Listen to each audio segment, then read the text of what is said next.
আল্লাহ পাক রব্বুল আলামিন হযরত আদম আলাইহিস সালাতু ওয়াস সালামকে বললেন, তুমি এবং হাওয়া দুজনে জান্নাতে বসবাস করো, পরমানন্দে বসবাস করো, যেখানে খুশি সেখানে যাও, মনটা ভরে খাও, পেটটা ভরে খাও।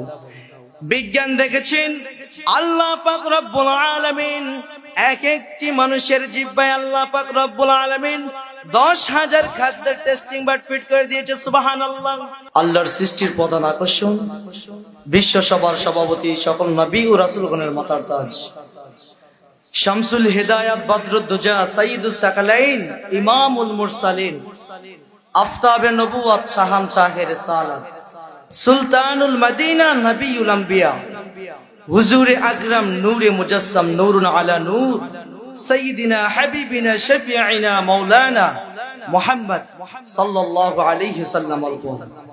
আল্লাহ জাল্লা যিকরু ওয়া আম্মা নওয়ান, যাকে আজ থেকে প্রায় ১৫০০ বছর পূর্বে সর্বশ্রেষ্ঠ ও সর্বশেষ নবী ও রাসূল হিসেবে প্রেরণ করেছেন, যার পরে আজ পর্যন্ত পৃথিবীতে অবশ্যই কোনো প্রকার নবী কিংবা রাসূল আসেন নাই, অবশ্যই এখনো নেই, অবশ্যই কিয়ামত পর্যন্ত আসবে না। সম্মানিত সুধী, আজকে আমি পবিত্র কোরআনুল কারীম থেকে ২৮ নম্বর পারা ৬৬ নম্বর সূরা আত-তাহরীমের ৮ নম্বর আয়াত আমি আপনাদের সম্মুখে তেলাওয়াত করেছি। আজকে আমার আলোচ্য বিষয় হচ্ছে তাওবা। আমরা এখানে যারা আছি আমরা প্রত্যেকেই পাপী তাপী গুনাহগার। আমিও গুনাহগার, আপনারা গুনাহগার, কেউ বড় কেউ ছোট। এই পাপী তাপী মানুষ আমরা যারাই, আমাদের আরাধ্য বিষয় একটাই, পরকালে বিনা আযাবে আল্লাহ সুবহানাহু ওয়া তাআলার জান্নাত চাই, ঠিক কি না? তার জন্য তাওবার কোনো বিকল্প নেই। সম্মানিত সুধী, আজকে আমরা সকলে কোরআনুল কারীম থেকে একটি প্রেসক্রিপশন নেব, একটি ফর্মুলা নেব। আল্লাহ পাক রব্বুল আলামিন ঈমানদার উম্মতদেরকে সান্ত্বনা প্রদান করে আল্লাহ পাক রব্বুল আলামিন পবিত্র কোরআনুল কারীমে বলেন, ইয়া আইয়ুহাল্লাযীনা আমানু তুবু ইলাল্লাহি তাওবাতান নাসুহা।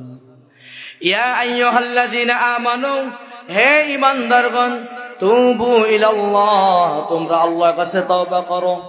তুবু ইলাল্লাহি তাওবাতান নাসুহা, তোমরা আল্লাহর কাছে তওবা নাসুহা করো। তওবা নাসুহা হচ্ছে এমন একটি তওবা যে তওবা করে আল্লাহ পাক রব্বুল আলামিন বান্দাকে নিষ্পাপ বলে ঘোষণা করে দেন। যেই তওবাকে আল্লাহ পাক রব্বুল আলামিন ফিরিয়ে দিতে লজ্জা পান, সেই তওবার নাম হচ্ছে তওবা নাসুহা। সেই তওবা নাসুহার জন্য ৩টি শর্ত রয়েছে।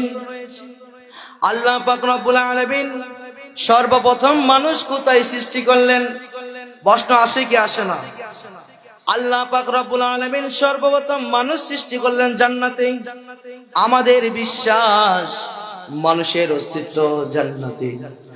আর যাদের কাছে বিজ্ঞান আছে, কোরআন নাই, তাদের বিশ্বাস মানুষের অস্তিত্ব জঙ্গলে। নাউজুবিল্লাহ। আল্লাহ পাক রব্বুল আলামিন সর্বপ্রথম মানুষকে সৃষ্টি করলেন জান্নাতে। কোথায়? আমাদের আসল বাড়ি হচ্ছে জান্নাতে। হযরত আদম আলাইহিস সালাতু ওয়াস সালামকে আল্লাহ পাক রব্বুল আলামিন জান্নাতে সৃষ্টি করলেন। আদম আলাইহিস সালাতু ওয়াস সালাম জান্নাতে একাকিত্ব অনুভব করলেন। আল্লাহ পাক রব্বুল আলামিন হযরত আদম আলাইহিস সালাতু ওয়াস সালামকে তার সঙ্গী হিসেবে মা হাওয়া আলাইহিস সালাতু ওয়াস সালামকে দান করলেন। সুবহানাল্লাহ। আল্লাহ পাক রব্বুল আলামিন বলেন, ওয়া কুল্লা ইয়া আদাম উসকুন আনতা ওয়া যাওজুকাল জান্নাতা ওয়া কুলা মিনহা রাগাদান হাইতু শি'তুমা ওয়া লা তাকরাবা হাযিহিশ শাজারাতা ফাতাকুনা মিনাজ যালিমিন। আসল বাড়ি কোনটা? জান্নাতে।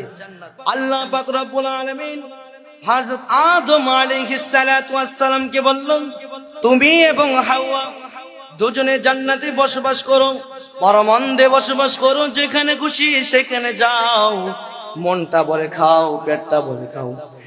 বিজ্ঞান দেখেছেন আল্লাহ পাক রব্বুল আলামিন এক একটি মানুষের জিহ্বায় আল্লাহ পাক রব্বুল আলামিন 10,000 খাদ্যের টেস্টিং বাট ফিট করে দিয়েছে, সুবহানাল্লাহ।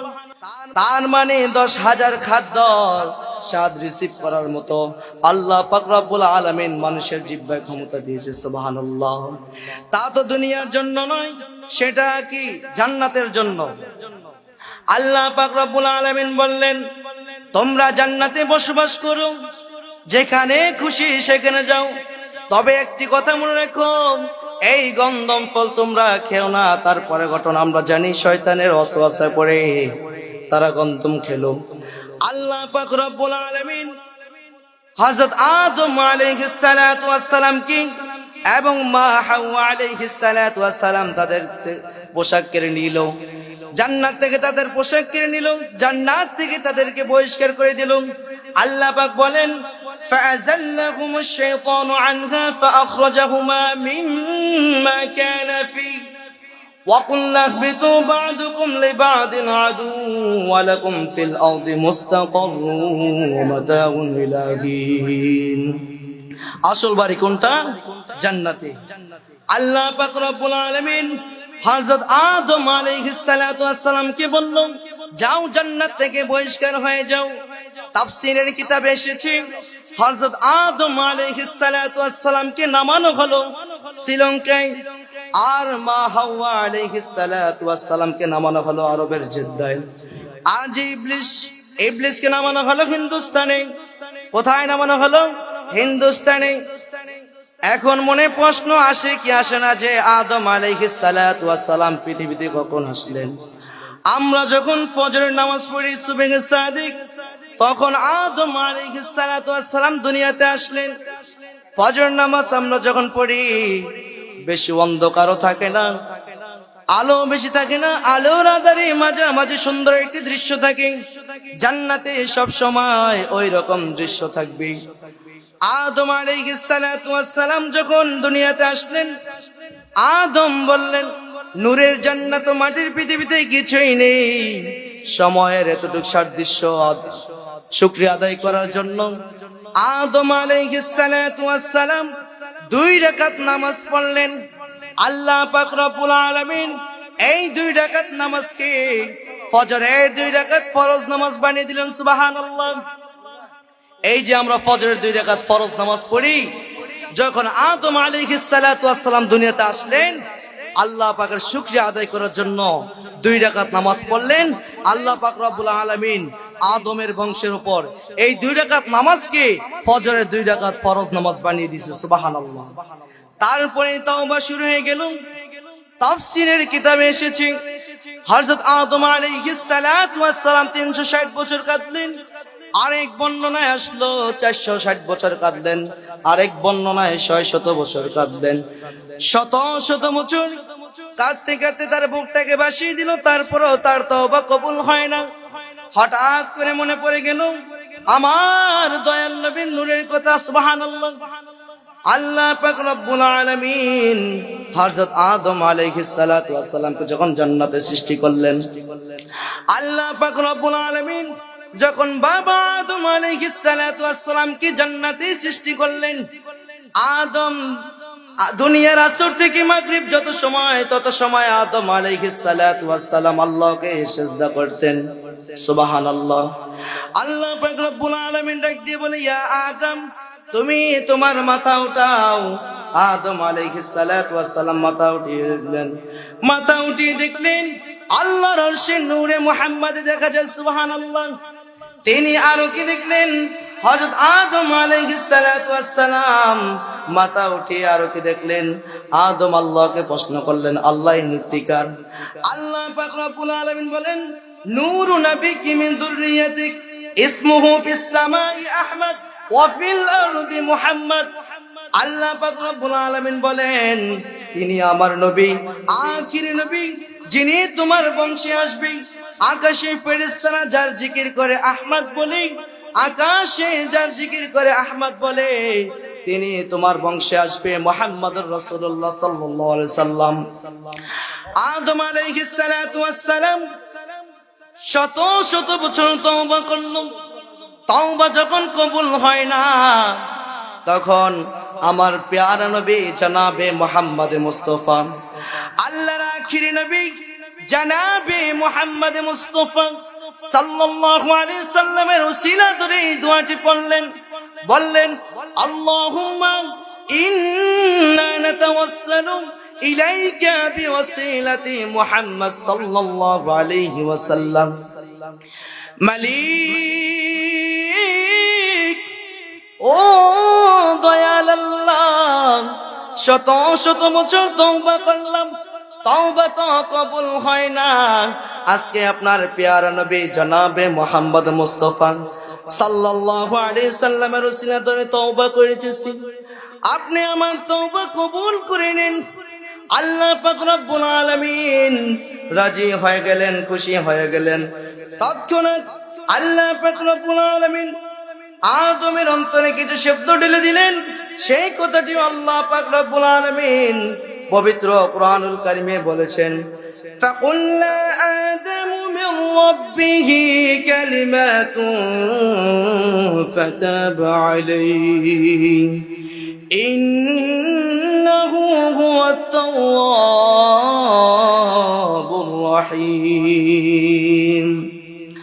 আল্লাহ পাক তওবা কবুলের জন্য রাসূল করিম সাল্লাল্লাহু আলাইহি ওয়াসাল্লামের ওসিলা ধরার কারণে আল্লাহ পাক রব্বুল আলামিন আদমের অন্তরে কিছু শব্দ ঢেলে দিলেন। সেই কথাটা আল্লাহ পাক অন্য জায়গায় বলে দিয়েছেন, রব্বানা যালামনা আনফুসানা ওয়া ইল্লাম তাগফির লানা ওয়া তারহামনা লানাকুনান্না মিনাল খাসিরিন। পারেন দোয়াটা? সারা জীবন যত গুনাহ করেছেন সমস্ত গুনার কথা মনে করে আমার সাথে পড়ুন, আল্লাহ পাক রব্বুল আলামিন মাফ করে দিবে। পড়ুন, রব্বানা যালামনা আনফুসানা ওয়া ইল্লাম তাগফির লানা ওয়া তারহামনা লানাকুনান্না মিনাল খাসিরিন।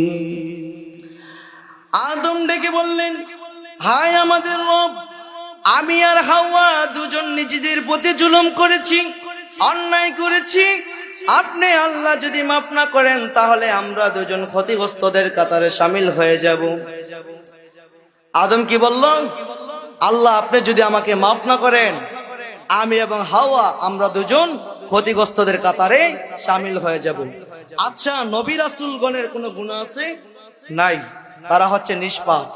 কিন্তু আল্লাহ পাক রব্বুল আলামিন হযরত আদম আলাইহিস সালাতু ওয়াস সালামকে দিয়ে আমাদেরকে শিক্ষা দিয়েছে যে আমরা জীবনে যতই গুনাহ করি, যে তওবার মতো তওবা করতে পারি, আল্লাহ পাক রব্বুল আলামিন আমাদেরকে ক্ষমা করে দিবে। বলেন সুবহানাল্লাহ। আল্লাহ পাক কি? আল্লাহ নিজেই বলেছে, এই তওবা নাসুহা যে করে আল্লাহ পাক বান্দাকে ফিরিয়ে দেন না। এই তওবা যদি বান্দা করে আল্লাহ পাক তার তওবা কবুল করে নেন। আল্লাহ পাক নিজেই বলেছে, তোমরা আমাকে ডাকো, আমি তোমাদের ডাকে সাড়া দেব। উদউনি রাব্বাকুম। আল্লাহ পাক বলে, বান্দা তোমরা আমাকে ডাকো, আমি সর্বদা আল্লাহ তোমাদের আশায় থাকি তোমরা কখন আমার কাছে ক্ষমা চাইবে, তোমরা কখন আমার কাছে মাপ চাইবে। তো মুসলমান, জীবনে যত গুনাহ করেছি যদি তওবার মতো তওবা করতে পারি, আল্লাহ পাক রব্বুল আলামিন আমাদেরকে মাফ করে দিবে।